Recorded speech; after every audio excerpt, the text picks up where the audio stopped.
로마서 14장 1절에서 4절 말씀을 통해서 세우시는 권능이라는 제목으로 하나님 말씀 나누겠습니다.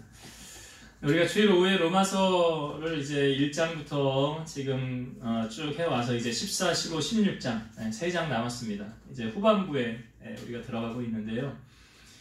오늘 말씀을 좀 쉽게 이해하기 위해서는 로마 교회의 상황을 우리가 좀 알아야 이 말씀을 좀 쉽게 이해할 수 있습니다. 로마 교회는 어떻게 세워졌다고 그랬죠? 복습을 하는 거예요. 다시 한번. 로마 교회는 누가 세웠습니까? 누가라고는 딱 정해져 있지는 않아요. 그죠? 근데 로마 교회는 언제 세워졌습니까? 그러면 사도행전 이제 2장에 보면 그 성령이 임하는 사건 나오죠? 그 성령이 임하였을 때 성경에 보면 예루살렘에 사람들이 모인 무리들 중에 여러 무리를 소개할 때 여기 로마로부터 온 나그네 곧 유대인과 유대교에 들어온 사람들, 이 사람들이 거기 있었어요. 거기서 은혜를 받고 이제 로마로 돌아가서 뭐가 세워지는 거예요? 교회가 세워지는 거예요. 근데 로마 교회의 구성 요소는 여기 말씀에 다 나오지만 로마로부터 온 나그네 곧 유대인과 그 다음에 유대교에 들어온 사람들. 그러니까 유대인하고 유대교에 들어온 사람들은 어떤 사람들입니까? 이방인이죠. 헬라인이라고도 할 수 있고 이방인들. 그러니까 정통 유대인들이 아닌 그런 사람들이 모여서 이제 교회가 이루어진 거죠. 그런데 글라우디오, 로마의 네 번째 황제였던 글라우디오가 그 유대인들을 추방하는 사건이 있었죠. 유대인들이 자꾸 이제 그 말썽을 일으키니까 꼴 보기 싫다. 그러니까 정리시키는 의미에서 이 유대인들을 로마에서 추방시켜 버립니다. 그래서 뭐 사도 바울의 동역자인 브리스길라와 아길라도 이제 고린도에서 이 원래 로마 사람인데 로마에서 쫓겨나서 고린도에서 이제 바울을 만나게 되지 않습니까? 그러니까 그 추방령을 내려요. 그러니까 이게 AD 49년에 모든 유대인들은 로마에서 나가라. 그러니까 가지고 있었던 자기의 모든 것들 다 내려놓고 하루아침에 로마에서 추방을 당하게 된 거예요. 그러니까 이제 교회가 세워져 있었는데 그러면 로마 교회는 이제 누구 중심으로 운영되어질까요? 이방인이죠. 유대인들은 다 나갔으니까. 그런데 이 유대인들이 이제 다시 언제 복귀를 할 수 있게 됩니까? 글라우디오가 죽고 이제 네로가 통치하던 AD 54년에 그러니까 거의 만 5년 만에 이제 유대인들 다시 들어와라 로마로. 그러니까 자기의 집을 찾아서 자기 생업을 찾아서 다시 로마로 들어오게 되죠. 들어오면서 신앙생활을 했던 이 크리스찬들 다시 섬기던 교회 나가게 될 거 아니에요. 그 교회에 이제 나가게 되니까 누가 모든 주도권을 잡고 있습니까? 이방인들이 잡고 있었죠. 유대인들은 다 나가 있었으니까. 그런데 이제 유대인들이 다시 들어오니까 여기에 또 다시 불협화음 같은 것들이 융화가 잘 되어지지 않는 것들이 이것이 교회 안에서 보면 특별히 유대인들은 구약에 정해져 있는 율법대로 살잖아요. 그러니까 유대인들은 지금도 그 모세 오경을 다 암기를 시킨다고 그러잖아요. 창세기, 출애굽기, 레위기, 민수기, 신명기를 다 암기를 시킨대요. 그러니까 이 유대인들은 이 모세 오경을 다 암기하고 특별히 그 아직도 메시아가 도래하지 않았다라고 믿잖아요. 예수 그리스도를 자기 구세주로 인정하지를 않아요. 이 유대인들은. 근데 여기 크리스찬들, 유대인들은 제외하지만 이 교회 안에 이 이방인과 유대인들이 같이 모이면서 하나님께서 율법에 보면 먹지 말라라고 정한 음식들이 있고 먹어도 된다라고 정한 음식들이 있어요. 그러니까 이것은 뭐 여러분들이 시간이 되시면 성경을 보시면 좀 알 수 있는데 레위기 11장하고 신명기 14장에 여기 좀 구체적으로 자세하게 제가 설명을 다 드리기엔 시간이 많이 걸리니까 그렇게 정해져 있어요. 그러니까 음식을 먹을 수 있는 음식과 먹지 못하는 음식으로 딱 나눠져 있다는 거죠. 그런데 이 이방인들은 이 음식의 규제가 있습니까? 없습니까? 없지요. 유대인들은 딱 정해져 있어요. 이건 먹으면 안 되는 거야. 이건 먹어도 되는 거야. 딱 정해져 있지만 이방인들은 정해져 있지 않아요. 근데 그 부분을 놓고 지금 우리가 그 말씀을, 그러니까 음식에 관한 것을 좀 이해를 하고 오늘 말씀을 우리가 봐야 좀 이해가 우리가 되어질 수 있는 부분이거든요. 근데 사실 이제 음식을 관해서 오늘 우리에게 보여주고 있는데 이 음식에 관계된 것은 구원의 본질적인 부분입니까? 비본질적인 부분입니까? 구원의 본질적인 부분은 뭐예요? 예수 그리스도로만 구원 얻는다. 이게 본질이에요. 비본질적인 부분, 음식을 통해서 야 이거는 먹으면 안 돼, 이건 먹어도 돼, 비본질적인 부분이에요. 근데 그 부분을 가지고 이제 이 로마 교회 안에 이게 이런 게 있는 거예요. 다툼이. 그러니까 우리가 옳다, 네가 옳다 라는 부분이 지금 베이스에 깔려 있는 거예요. 아니 뭐 쉽게 말해서 교회에서 삼겹살 파티가 벌어졌다고 해봅시다. 그러면 이방인들은 삼겹살 어우 맛있다, 야 너 한 쌈 먹고 나도 먹고 마음껏 먹어요. 근데 유대인들은 무슨 삼겹살 파티를 하고 있어, 우리 못 먹는 음식인데, 이런 상황이 벌어지는 거예요, 교회 안에. 그러니까 그런 것으로 인해서 지금 이런 베이스가 깔려 있는데, 자 오늘 이 음식을 통해서 우리에게 이렇게 본문 말씀을 다시 한번 보고 말씀을 나눌게요. 1절부터 다시 한번 보겠습니다. 3절까지 먼저 볼게요. 믿음이 연약한 자를 너희가 봤되 그의 의견을 비판하지 말라. 어떤 사람은 모든 것을 먹을 만한 믿음이 있고 믿음이 연약한 자는 채소만 먹느니라. 먹는 자는 먹지 않는 자를 업신여기지 말고 먹지 않는 자는 먹는 자를 비판하지 말라. 이는 하나님이 그를 받으셨습니다. 자, 이제 이 말씀이 좀 이해가 되죠? 교회 안에서 어떤 음식을 가지고 이건 먹어도 되는 거야, 이건 먹으면 안 되는 거야, 서로 갈등이 생길 수 있는 거예요. 예. 그런 상황 속에서 지금 바울이 이걸 어떻게 정리를 해야 되잖아요. 이 음식에 관계된 이것을 그 사도행전 10장에 보면 고넬료라는 사람이 나옵니다. 이 고넬료가 성경에 이렇게 소개하고 있어요. 로마 군대 백부장인데 그럼 경건하여 온 집안과 더불어 하나님을 경외하고 백성을 많이 구제하고 하나님께 항상 기도하는 사람이더라. 믿음의 사람이라는 거예요.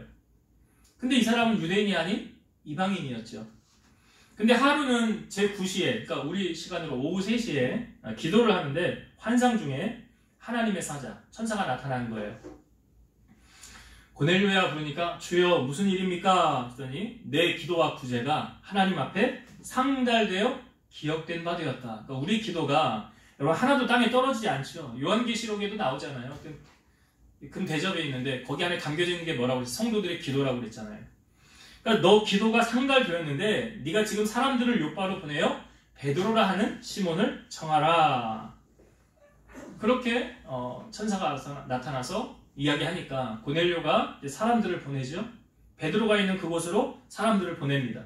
자, 그런데 그때 베드로는 기도하러 지붕에 올라갔는데 정오였어요. 제6시 정오 12시였는데 그때 환상이 보이기를 하늘이 열리고 한 그릇에 큰 보자기가 이제 내 귀에 메어서, 보자기 내 끝이 메어서 뭐가 가득 담겨서 이렇게 땅으로 내려온 거예요. 딱 펼쳐졌어요. 근데 그 안에 보니까 각종 네 발 가진 짐승, 기는 것과 공중에 나는 것, 뭐 여러 가지가 막 담겨 있는 거예요. 그래서 하늘에서 음성이 들리기를 베드로야 일어나 잡아먹어라. 베드로가 뭐라고 그럽니까? 주여 그럴 수 없습니다. 속되고 깨끗하지 아니한 것을 내가 결코 먹지 아니하였나이다. 그러니까 이 말은 뭐예요? 베드로가 말씀대로 구약에 정해진 율법대로 먹지 못하는 건 난 안 먹고 그렇게 지금까지 살아왔습니다. 했더니 하나님 말씀하시기를 하나님께서 깨끗하게 하신 것을 네가 속되다 하지 말라. 우리의 상식으로, 지금 베드로의 상식으로는 이거 못 먹는 음식인데 근데 먹으라고 하시고 이거 부정한 음식입니다. 먹으면 안 됩니다. 그런데 하나님께서 내가 깨끗하게 한 걸 네가 왜 부정하다고 하느냐라고 말씀하시는 거예요. 이런 일이 3번 반복이 되어졌어요. 그리고 이 환상의 의미를 잘 몰랐는데 고넬료가 보낸 사람들이 문을 두드리는 거예요. 성령께서 베드로에게 말씀하시기를 내가 그들을 너에게 보냈느니라. 근데 와보니까 이제 고넬료 이야기를 하는 거죠. 근데 당시의 법을 보면 유대인과 이방인이 교제하는 것은 불법이었고 함께 앉아서 식사도 하지 않고 말도 섞지 않는 거였어요. 그러니까 지금 이 로마 교회 안에 음식으로 인해서 네가 옳으니 내가 옳으니 뭐 하지 말라는 겁니까? 서로 비판하거나 업신여기지 말라라는 거예요. 서로 비판하거나 업신여기지 말라. 설교 준비를 하면서 우리 안녕희 권사님하고 이제 탁구를 안 친 지 꽤 오래됐잖아요. 거의 코로나로 인해서 2년 정도 거의 못 친 것 같은데 가끔 이제 우리 권사님하고 탁구를 치다 보면 실력이 늘잖아요. 근데 실력이 느는데 내가 좀 세게 치는 경우가 있어요. 이건 안 넘어오겠지 하고 세게 탁 쳤는데 가끔가다 넘어오는 게 있어요. 딱 넘어오자면 제가 좀 당황을 합니다. 그러면 우리 권사님 그때 뭐라 그러는지 알아요? 저보고? 목사님 업신여기지 마세요. 그래요. 그래요 권사님. 제가 좀 그렇게 했나봐요. 업신여기지 말래요. 여러분 우리가 살면서 보면 되게 어떤 사람들을 업신여깁니까? 어떤 사람들을 업신여겨요? 사회적 약자. 그렇죠. 없는 사람들, 연약한 사람들, 힘도 백도 없는 사람들. 악한 사람들의 특징이 뭔지 아십니까? 강자 앞에 약하고요. 약자 앞에 강한 게 악한 사람들이에요. 선한 사람들은 반대의 경우가 많습니다. 약자들을 어떻게 해서든지 도와주려고 하고요. 강자 앞에는 쉽게 꺾이지 않는 선한 사람들이에요.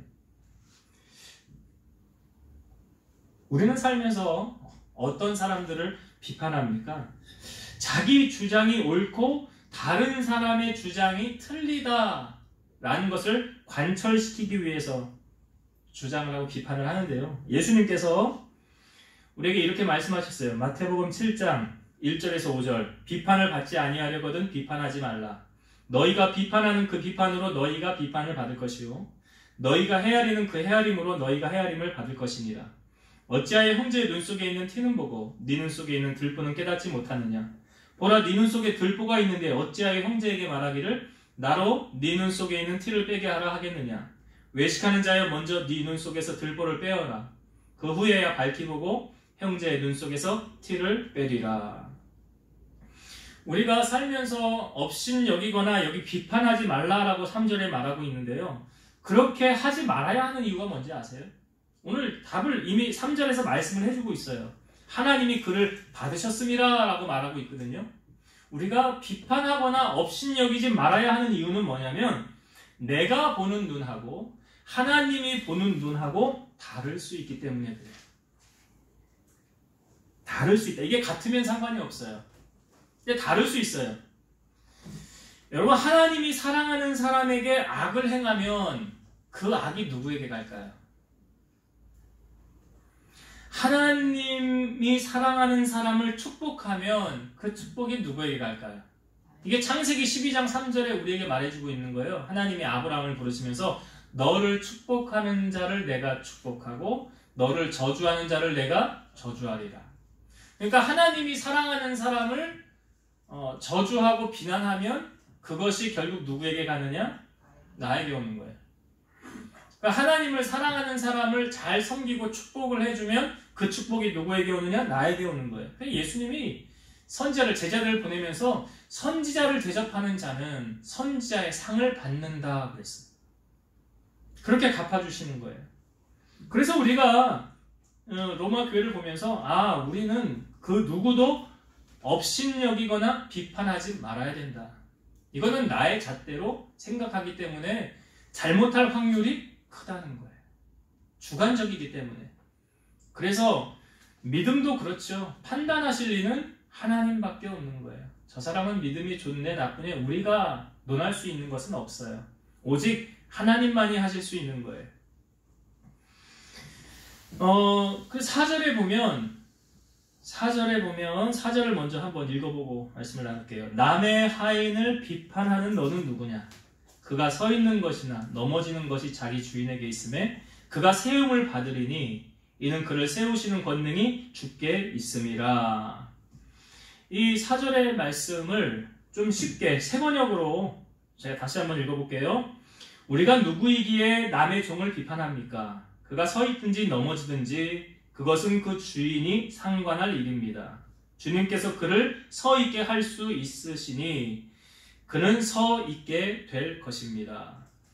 그러니까 우리가 그 남을 판단하는 것, 남의 하인을 판단하거나 넘어지는 것이 그 주권이 결국 누구에게 있다는 거예요? 주인에게 있다는 거죠. 이 말씀을 보면 주님께서 붙잡아 주시니까 서 있을 수 있는 것이고, 주님이 붙잡아 주지 않으면 우리는 넘어질 수밖에 없다. 이 원리가 예수님은 포도나무시고 우리는 가지다라는 거예요. 그런데 그 가지를 지탱하는 것은 무엇입니까? 가지가 자기가 자기를 지탱하는 거 아니에요. 나무에서, 그러니까 이 뿌리에서 올라오는 이 뿌리가 지탱하고 그 나무에서 올라오는 진액을 통해서 그 가지가 생명력을 이어가는 거죠. 근데 그 나무에서 떨어지면 그 가지는 말라서 죽는다고 그랬어요. 사람들이 밖에 버려 태운다고 그랬어요. 로마서 우리가 앞부분에도 말씀을 나누었지만 원래 우리는 돌감람나무였는데요. 참 감람나무로, 좋은 감람나무로 우리는 접붙임을 당했는데 그 접붙이실 능력이 누구에게 있대요? 하나님께 있다라고 말하고 있어요. 원래 우리는 나쁜 나무였어요. 그런데 하나님께서 우리를 좋은 나무에다 갖다 접붙이셔서 우리가 다시 태어나게 된 거죠. 여러분, 가지를 붙들고 있는 것은 나무의 뿌리지 그 가지가 나무를 붙들고 있는 게 아니에요. 주객이 이게 바뀌면 안 돼요. 다시 말씀드리면 능력의 근원, 여러분 심히 큰 능력은 누구에게 있습니까? 하나님께 있어요. 오늘 말씀에도 4절에 보면 그를 세우시는 권능이 주께 있습니다. 사람을 세우고 낮추고 부유하게 하고 가난하게 하고 죽이고 살리는 것은 사람이 결정하는 것이 아니라 하나님이 결정하신다는 걸 우리가 알아야 돼요. 그래서 우리는 하나님의 능력을 취하면 세상을 승리하게 되는 것이요, 하나님의 능력을 잃으면 우리는 세상에서 실패자로 살아가는 거예요. 그래서 세상을 이기는 승리는 이것이니 너희의 뭐래요? 믿음이라. 믿음으로 승리할 수 있는 거예요. 그래서 오늘 말씀을 다시 정리하고 마치면 우리가 사람을 비판하고 업신여기지 말아야 된다. 어떤 믿음이 연약한 자를 성경 그를 그냥 받아주라라고 말하고 있어요. 왜냐하면 그 믿음이 하루아침에 자라는 건 아니고요. 시간이 지나면서 그 믿음의 장성한 분량이, 그러니까 처음에는 아이들이 학교 다니는 원리가 똑같지요. 어린이집 갔다가 유치원 갔다가 초등학교, 중학교, 고등학교 갔다가 대학생 가는 것처럼 신앙의 연륜도 시간이 점점 지남에 따라 믿음도 함께 같이 성장해 가는 거예요. 그래서 믿음이 연약한 자를 우리가 업신여기면 안 되고요. 그를 받아줄 수 있는 그런 마음의 자세가 되어야 되고, 그 다음에 당신이 얼마나 많이 안다고 그래. 그 신앙의 연수가 길면 얼마나 길어 하면서 비판하는 거죠. 비판도 사실은 옳은 것이 아니다. 내 주관으로 비판할 수 있기 때문에. 그래서 이것이 다 옳지 않은 것은 왜 비판하지 말라고 하십니까? 왜 업신여기지 말라고 하십니까? 하나님이 그를 받으셨다고 한다면. 그러니까 우리가 모르잖아요. 하나님이 집사님을 더 사랑하는지 권사님을 더 사랑하는지, 저보다 여러분들을 하나님이 더 사랑할 수도 있잖아요. 아닐 수도 있고 더 사랑할 수도 있고. 그럼 우리는 모르는 거잖아요. 그런데 그 모르는 것을 내 주관의 잣대로 판단하고 업신여기면 안 된다. 그래서 절대로 여기 아까 예수님이 하셨던 말씀처럼 비판하지 말고 먼저 내 눈 속에 들보를 빼고 형제의 눈 속에 티를 보라. 그 말씀처럼 비판하거나 업신여기지 말아야 된다. 왜냐? 하나님이 그를 받으셨기 때문에. 하나님이 그를 받으셨기 때문에. 이유가 그거였고, 두 번째, 모든 사람을 세우시는 권능은 누구에게 있대요? 주께 있더라. 그래서 우리가 사실은 돌 감람나무였는데 좋은 감람나무로 접붙임을 누가 해주셨어요? 하나님이 해주셨어요. 접붙이실 능력이 하나님께 있고, 세우시는 권능도 하나님께 있고, 능력이 심히 큰 것도 하나님께 있고, 우리에게 있지 않더라. 그러니까 결국 우리는 누구를 붙잡고 살아야 돼요? 하나님 붙잡고 살아요. 그것이 세상을 승리하는 비결이다. 그래서 사람 붙잡지 마시고 오직 하나님 한 분 붙잡고 만족하시고 의지하며 승리하는 여러분 되시기를 주의 이름으로 축원드립니다. 기도하시겠습니다. 살아서 역사하시는 하나님 아버지 감사합니다. 로마 교회 안에 음식으로 인한 분쟁, 비판, 업신여김 그런 것이 있었지만 하나님은 모든 사람을 받으셨기 때문에 비판하거나 업신여기지 말라라고 하셨습니다. 우리가 이 땅을 살아가면서 내 믿음의 수준대로, 내 믿음의 분량대로 남을 판단하지 않게 하시고 정죄하지 않게 하시고, 주님께서 그 사람도 사랑하시고 그 사람도 받으셨던 것처럼 우리가 그 마음을 가지고 잘 섬길 수 있는 우리 성도들 되게 하시며, 또한 세우시는 권능이 주께 있다고 하셨사오니 오직 우리는 주님 손 붙잡고 주님께서 붙잡아 주시면 우리 세워져 있는 것이고, 붙잡아 주지 않으면 우리 넘어지는 것입니다. 전쟁의 승리도 주님이 도와주시면 승리하는 것이고, 돕지 않으면 지는 것입니다.